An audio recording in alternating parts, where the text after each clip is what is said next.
Hello everyone, हमारे YouTube channel Saini academy 1 पर आप सभी का स्वागत है। और आज हम पढ़ने जा रहे हैं कक्षा 10 के विज्ञान का चैप्टर 2 मानव नेत्र तथा रंग बिरंगा संसार।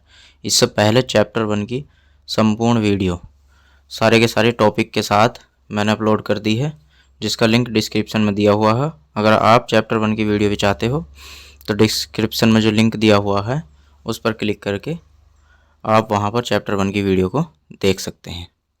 तो चलिएगा चैप्टर 2 स्टार्ट करते हैं आज। इसमें सबसे पहला हमारा टॉपिक आता है मानव नेत्र। मानव नेत्र क्या होता है, ठीक है। देखो, इस तरीके की जो ये आकृति होती है ये क्या कहलाती है, मानव नेत्र। जैसा आप अपना नेत्र देख सकते हो, ठीक है। ये सब उसी के बारे में डिस्क्राइब किया हुआ, ठीक। अब ये जितने भी यहाँ पर हेडिंग लिखी हुई हैं, ठीक है, इनके बारे में हम 1 बाय 1 करके पढ़ने वाले हैं, ठीक। देखो, ये जो आपको सबसे ऊपर वाली परत दिखाई दे रही होगी, ये वाली, ठीक। ये जो परत दिखाई दे रही होगी, ये जो ऊपर वाली परत दिखाई दे रही होगी, ठीक है, इसको हम बोलते हैं कॉर्निया। जो ये सामने का उभरा हुआ भाग सा दिखाई दे रहा है आपको, ठीक। तो कॉर्निया के बारे में लिखेंगे पहले। जो मानव नेत्र है, जितनी हेडिंग मैं लिखाऊंगा आपको, ठीक है, आप बस उतनी ही कर लेना है। आपको अगर आप इतनी ही हेडिंग को अच्छे तरीके से कर लोगे, ठीक है, तो ये ही आपके लिए काफ़ी होगा, ठीक। तो कॉर्निया की डेफिनेशन को पढ़ेंगे, ठीक। नेत्र गोलक के सामने का कुछ भाग कुछ उभरा हुआ होता है। जो नेत्र गोलक के सामने वाला भाग है वो कुछ उभरा हुआ तथा पारदर्शक होता है, जिसे कॉर्निया कहते हैं। प्रकाश कॉर्निया से होकर नेत्र में प्रवेश करता है। मतलब जो उनसे हिस्से पर मैंने अभी ये टिक किया ना, ये वाला, ये यहाँ से लेकर यहाँ तक का जो हिस्सा है ये क्या कहलाएगा, ये हमारा कॉर्निया, ठीक है। अब यहाँ से होकर प्रकाश जो है हमारे नेत्र में जाता है। आई बात समझ में? जो प्रकाश है यहाँ से होकर वो हमारे नेत्र में जाता है, ठीक। अब इससे जो निचली वाली परत दिखाई दे रही है आपको, ठीक है, उसको हम बोलते हैं क्या, आइरिस। आइरिस का मतलब परितारिका। ये वाले, ये जो हिस्सा है ये परितारिका, ठीक है। आइरिस को ही हम क्या कहते हैं, परितारिका। तो इसकी डेफिनेशन है, कॉर्निया के पीछे एक रंगीन पारदर्शक झिल्ली का पर्दा होता है जिसे आइरिस कहते हैं, ठीक है। कॉर्निया के जो पीछे वाला हिस्सा है, ठीक है, ये एक रंगीन पारदर्शक झिल्ली का पर्दा है, ठीक। इसे हम क्या कहते हैं, आइरिस। इसे परितारिका भी कहते हैं, ठीक है। अगर ये झिल्ली ना हो, क्वेश्चन ये है कि अगर ये झिल्ली ना हो तो आँख पर क्या फर्क पड़ेगा, ठीक है। तो ये क्या काम करता है, ये वस्तु को रंगीन दिखाने का काम करता है, ठीक। अगर ये हट जाएगा तो वस्तु फिर रंगीन की जगह ब्लैक वाइट चमकने लग जाएगी। क्लियर? चलिएगा नेक्स्ट पढ़ते हैं अब हम पुतली। पुतली क्या होता है, देखो, आइरिस के मध्य में एक छिद्र होता है। जो आइरिस होती है उसके मध्य में एक छिद्र होता है जिसे पुतली या नेत्र तारा कहते हैं। पुतली नेत्र में प्रवेश करने वाले प्रकाश की मात्रा को नियंत्रित करती है। मतलब जो नेत्र के अंदर प्रकाश जाएगा, ठीक है, वो नियंत्रित कौन करेगा, उसको नियंत्रित करेगी ये पुतली, ठीक है। नेक्स्ट हेडिंग आती है हमारी नेत्र लेंस, ठीक। नेत्र लेंस क्या होता है, आइरिस के ठीक पीछे प्रोटीन का बना पारदर्शक तथा मुलायम पदार्थ का एक द्विउत्तल लेंस होता है जिसे नेत्र लेंस कहते हैं, ठीक। आइरिस के ठीक पीछे वाला जो भाग होगा वहाँ पर एक प्रोटीन का बना हुआ पारदर्शक और मुलायम पदार्थ का, ठीक है, एक द्विउत्तल लेंस होगा जिसे हम क्या कहते हैं, नेत्र लेंस। इसकी जो प्रकृति होती है वो अभिसारी होती है, मतलब उत्तल उत्तल लेंस होता है, ठीक है। ये जो हो किरणों को सिकोड़ने का काम करता है, ठीक। इसके पिछले भाग की वक्रता त्रिज्या कैसी होगी, छोटी, तथा अगले भाग की वक्रता त्रिज्या बड़ी होती है, ठीक। ये जितनी हेडिंग मैं आपको करा रहा हूँ इन सभी को आप अपनी कॉपी में नोट्स के रूप में भी लिख सकते हो, ठीक है। नेक्स्ट आता है पक्षमाभी मांसपेशियाँ, ठीक।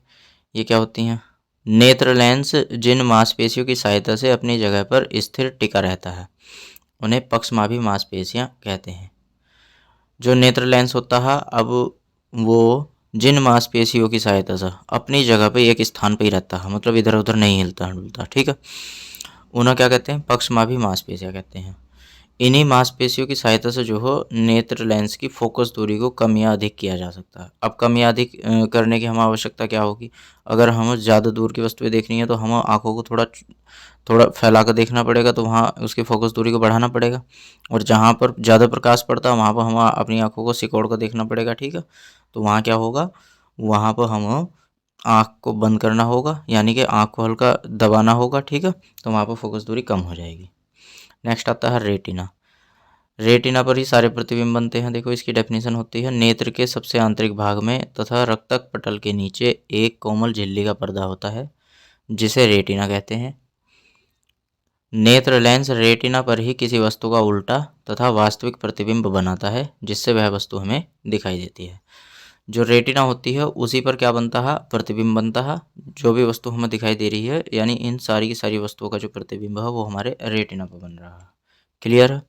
तो सब डेफिनेशन को आप अपनी कॉपी में नोट कर सकते हैं। ठीक, नेक्स्ट आता है मानव नेत्र की समंजन क्षमता। काफ़ी इंपॉर्टेंट हेडिंग है, कई बार पूछी गई है 1 नंबर की।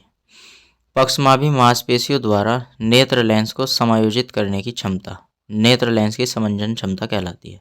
समायोजित करने का मतलब हो गया कि फोकस दूरी जो हो या तो उसको बढ़ा दो या फिर घटा दो। तो जो फोकस दूरी है उसी को बढ़ाने की या घटाने की जो क्षमता होती है वो क्या कहलाती है, मानव नेत्र की समंजन क्षमता। ठीक है, नेक्स्ट दृष्टि दोष तथा उनके निवारण। जो दृष्टि दोष हो जाते हैं, ठीक है, तुमने देखा होगा कि चश्मे लगाव रखते हैं बहुत सारे आदमी, तो उनको क्या होते हैं, उनको उनके देखने में कुछ दोष आ जाते हैं। किसी को पास की वस्तु नहीं दिखाई देती, किसी को दूर की वस्तु नहीं दिखाई देती। ठीक, तो उनके क्या कारण होते हैं, उनके क्या निवारण होते हैं और वो किस प्रकार के दोष से पीड़ित होते हैं। ठीक, तो उनके बारे में हम पढ़ेंगे। मानव नेत्र में निम्नलिखित प्रकार के दृष्टि दोष हो जाते हैं। ठीक, निम्नलिखित प्रकार के मतलब जो हम अब जब पढ़ने वाले हैं। जब सबसे पहला आता है निकट दृष्टि दोष।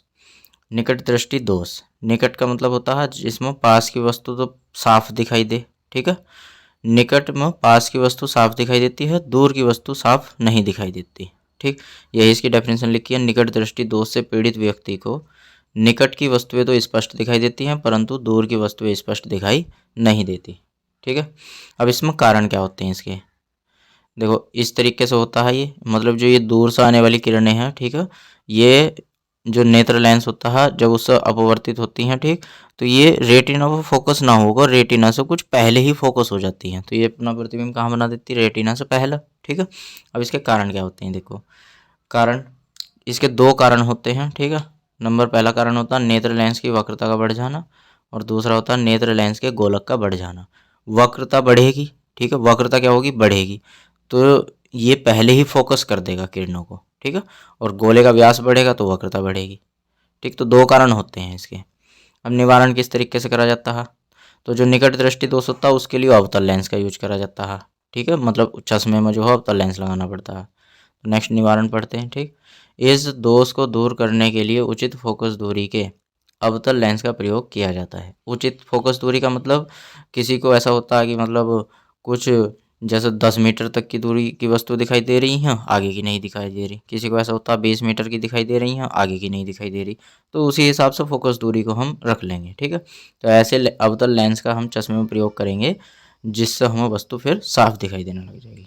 ठीक है, ये इसका चित्र बनेगा इस तरीके से। ठीक है, इसके अब जो दूर से मतलब दूर से चलने वाली किरणें हैं, जो दूर स्थित वस्तु से चलने वाली किरणें हैं, पहले वो अवतल लेंस से यहाँ पर टकराएंगी। ठीक है, यहाँ पर ये अवतल लेंस से टकराएंगे। ठीक, और यहाँ से ये अवतल लेंस क्या करेगा, किरणों को फैलाने का काम करेगा, तो ये यहाँ से किरणों को फैलाएगा। ठीक है, फैलाएगा तो ये किरणें जैसे ऐसे सीधी जाती तो ये हल्की ऊपर को होकर जाएंगी इस तरीके से। ठीक, तो ये ऐसा लगेगा जैसे हम बहुत निकट पास, मतलब जो निकट वस्तु रखी हुई है, ठीक है, उससे होकर आ रही है ये किरणें।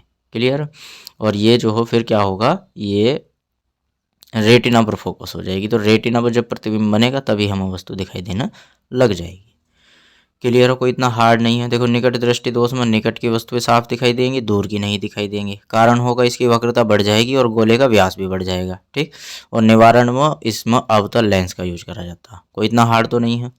नेक्स्ट दूसरे नंबर पर आता है दूरदृष्टि दोष। ठीक है, इस दोष में दूर की वस्तु स्पष्ट दिखाई देती, पास की नहीं दिखाई देती। तो ये लिखा, इस दोष से पीड़ित व्यक्ति को दूर की वस्तुएं तो स्पष्ट दिखाई देती हैं परंतु पास की वस्तुएं स्पष्ट दिखाई नहीं देती। ये इस प्रकार से इसका चित्र बन जाएगा। जो पास की वस्तु होती हैं, ठीक है, वो उससे चलने वाली किरणें जो हो वो रेटिना से पीछे फोकस होती है, तो प्रतिबिंब रेटिना के पीछे बनाती, इस वजह से हमें वस्तु दिखाई नहीं देती। कारण होता है, इसका कारण इसका उल्टा होता है। ठीक है, जो हमने पहले बढ़ गया था व्यास आपका घट जाएगा, वो जैसे वक्रता पहले बढ़ गई थी आपका घट जाएगी। ठीक है, तो इसके कारण हो जाएगा नेत्र लेंस की वक्रता का कम हो जाना, दूसरा हो जाएगा नेत्र लेंस के गोलक का कम हो जाना। ठीक है, निवारण में इसमें उत्तल लेंस का यूज कर देंगे। ठीक है, तो इस दोष को दूर करने के लिए उचित फोकस दूरी के उत्तल लेंस का प्रयोग किया जाता है। ठीक है, कौन से लेंस का? उत्तल लेंस का। बस इतना ही लिख दोगे, इतना ही काफ़ी रहेगा। ठीक है, और एक दृष्टि दोष तो आपके एग्जाम में आना ही आना है। ठीक, ये इसका चित्र हो जाएगा कुछ इस तरीके का। जो निकट स्थित वस्तु हो, ठीक है, उत्तल लेंस क्या होगी? अपवर्तित होगी, तो थोड़ा ये क्या करेगा? इसको फोकस करने का काम करेगा। तो हमें ऐसा लगेगा जैसे दूर से वस्तु आ रही है। ठीक है, तो यहाँ पर चश्मे में कौन सा लेंस यूज होगा? उत्तल लेंस। क्लियर है? नेक्स्ट जो दोष आता है हमारा आता है जरा दूरदृष्टिता। ठीक, जरा दूरदृष्टिता क्या होता है? आयु में वृद्धि के साथ साथ नेत्र की मांसपेशियां दुर्बल हो जाती है। जैसे जैसे आयु बढ़ती जाती है, उम्र बढ़ती जाती है, ठीक है, जो नेत्र है उसकी जो पक्षमाभी मांसपेशियां थी वो बहुत ज़्यादा कमज़ोर होती जाती हैं। अब जब वो कमज़ोर हो जाएंगी तो वो नेत्र की जो समंजन क्षमता है वो घट जाएगी। मतलब जो हमारी पक्षमाभी मांसपेशियां थी जब वो कमज़ोर पड़ जाएंगी, ठीक है, तो वो ना तो लेंस को ज़्यादा दबा पाएंगी, ठीक है, मतलब उसकी फोकस दूरी को कम कर पाने की, और ना ही नेत्र की फोकस दूरी को बढ़ा पाने की। ठीक है, इस सब वस्तु को वो जो जिससे क्या होता है कि जो व्यक्ति होता है, ठीक है, उसे कभी कभी पास की वस्तु नहीं दिखाई देती, कभी कभी दूर की वस्तु नहीं दिखाई देती, या कभी कभी दोनों ही स्थानों की वस्तु नहीं दिखाई देती। ठीक है, साफ नहीं दिखाई देती। तो ऐसे इस दृष्टि दोष को क्या कहते हैं? जरा दूर दृष्टिता। ठीक, तो इसकी भी डेफिनेशन आप कॉपी में लिख लोगे। ठीक है, कारण क्या होते हैं इसमें? अब जब पक्षमाभी मांसपेशियां क्या हो गई? दुर्बल हो गई, तो एक तो कारण यही हो जाएगा कि पक्षमाभी मांसपेशियों की शक्ति में कमी आ जाना, और दूसरा हो जाएगा नेत्र लेंस के लचीलेपन में कमी आ जाना। ठीक है, ये दो इसके कारण होते हैं। निवारण क्या करना चाहिए? इसमें देखो पास और दूर दोनों की वस्तु स्पष्ट नहीं दिखाई दे रही, तो इसमें द्विफोक्सी लेंस का यूज करना पड़ेगा। ठीक है, इस दोष को दूर करने के लिए द्विफोक्सी लेंसों का उपयोग किया जाता है। इन लेंसों में अवतल तथा उत्तल दोनों लेंस होते हैं। चश्मे के ऊपरी भाग में अवतल लेंस होता है जो दूर की वस्तु को स्पष्ट देखने में सहायता करता है। ठीक है, तथा निचले भाग में उत्तल लेंस होता है जो पास की वस्तुओं को स्पष्ट देखने में सहायता करता है। ठीक, तो 10th क्लास के हिसाब से यही 3 दृष्टि दोष हमारे एग्जाम की दृष्टि से जो हो काफ़ी इम्पोर्टेंट थे। ठीक, तो आपको, मुझे उम्मीद है आपको अच्छे तरीके से समझ में आए होंगे, और अगर नहीं समझ में आते हैं तो वीडियो को रिवाइज करके देखिएगा। ठीक, और इसके बावजूद भी समझ में नहीं आते हैं तो कमेंट बॉक्स खुला है, कमेंट करके हमें ज़रूर बताइएगा।